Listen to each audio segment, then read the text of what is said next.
Hello everyone, welcome to How to Solver.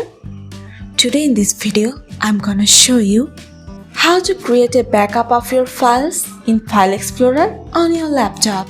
Before starting the video, please subscribe to How to Solver. So, let's go. For this, you have to open your File Explorer. Now go to this PC. And now you have to go to your files where you keep your files safe.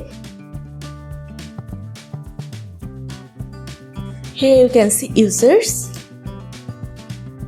I just keep my file here.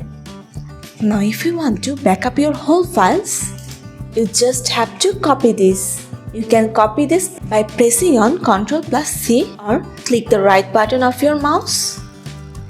Here you can see copy. You just have to copy this. Now go to this PC. Now you can see I just copy it and paste it right there in the external hard drive or flash drive.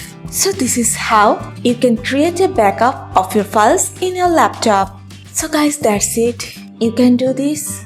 I think this video is very helpful to you. If it was, then give a thumbs up and hit the subscribe button. And thanks for watching.